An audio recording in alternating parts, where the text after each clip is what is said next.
श्रीमद् देवी भागवत में एक बहुत प्यारा श्लोक आता है। पुत्र का धर्म क्या है?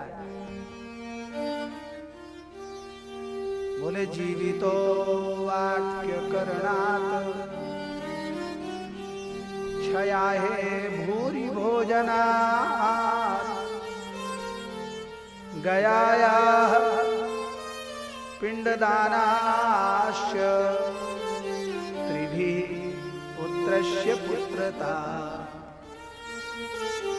कोई ये कहे कि मैं अमुक बाप का पुत्र हूं, बेटा हूं, तो उसका क्या लक्षण है? शास्त्र ने क्या आज्ञा किया है? देवी भागवतकार लिखते हैं, जीवितो वाक्य करणात्। जब तक माता पिता जिए जो कहें वही करना चाहिए, उसमें कोई संशोधन का स्थान नहीं है। गोस्वामी जी ने भाव की पुष्टि करते हुए लिखा, गुरु पितु मात स्वामी हित बानी बिनहि विचार करिए भल जाने।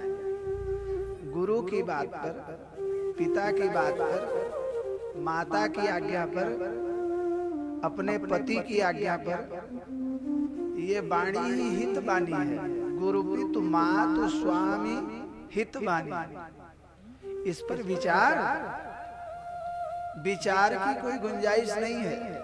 बिना ही विचार करिए भल जाने। इसको बिना विचारे अच्छा समझ करके करना चाहिए। बिना ही विचार करिए। जब तक जीवन है, माता पिता हैं, उन्होंने जो आज्ञा कर दिया, जीवितो वाक्य करना, वही करना चाहिए। जब माता पिता चले गए तो क्या करना चाहिए? बोले क्षयाहे भूरि भोजनात्। क्षरण तिथि पर, जिस दिन पिता की मूल तिथि है, चैत वैशाख आषाढ़ जो भी है, उस पर ब्राह्मण अवश्य खिलाना चाहिए। अपनी सामर्थ्य के अनुसार, चाहे एक ही ब्राह्मण खिलाओ, एक न खिला सको तो ब्राह्मण के चरणों में लेट जाओ। जब वो स्नेह से उठावे, क्या बात है भैया, तो नेत्रों से अश्रु प्रपात करते हुए गाओ कि हम गरीब हैं, हमारे यहाँ कुछ नहीं है, आज हमारे पिताजी की तिथि है, मेरे पास केवल प्रणाम निवेदन का ही भाव है, इसी से हमारे पितर संतुष्ट हो जाए।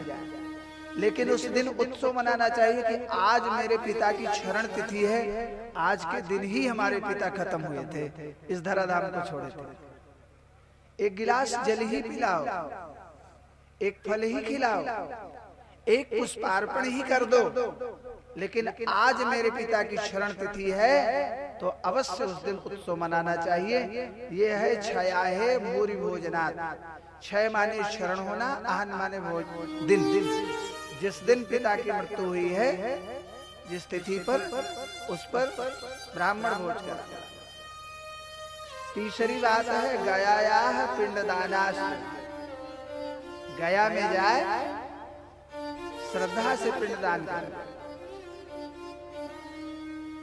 आजकल कई लोग कहते हैं, प्रश्न आता है हम लोगों के पास कि महाराज अब तो गया कही है, या पिंडा पानी देगी बंद कर दे।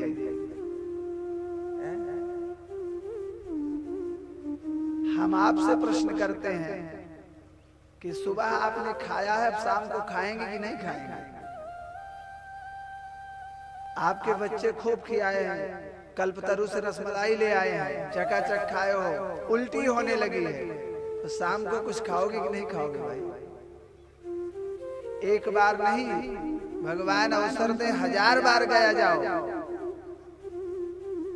गया में आप प्रतिवर्ष पिंडदान कर सकते हैं। प्रतिवर्ष महालय पर पार्वण पर गया में प्रतिवर्ष पिंडदान अगर भगवान सामर्थ्य दे तो करना चाहिए, न करे तो अपने घर पर ही करे।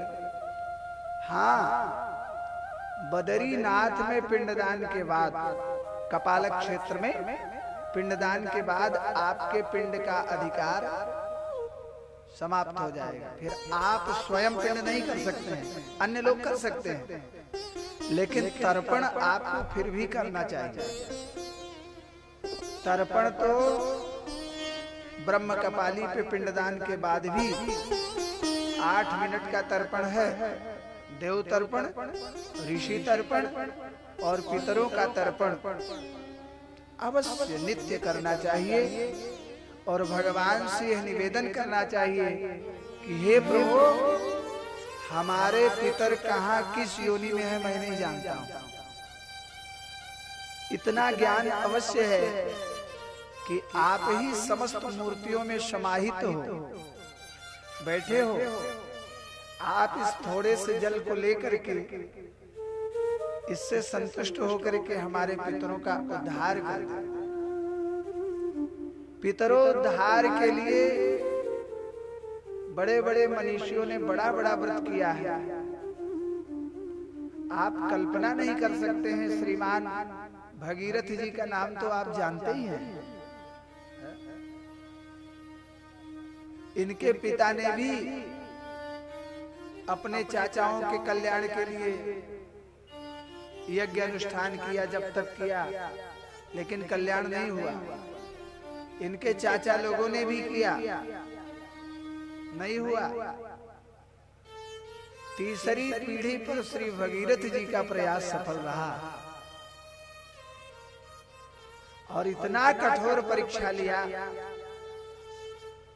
कि भगवान के चरणों से निकलेंगी तो फिर कहाँ आएंगी, तो ब्रह्मा के कमंडल में आएंगी, तो वहां से छूटेंगी तो शंकर जी संभालें। कल्याण का मार्ग भी मिल गया तो फिर इतनी सघन परीक्षा है कि उस परीक्षा को उत्तीर्ण करना ही बड़ा मुश्किल है। लेकिन भगवान जिससे जो काम लेना चाहते हैं किसी न किसी ब्याज से ले लेते हैं, करवा देते हैं।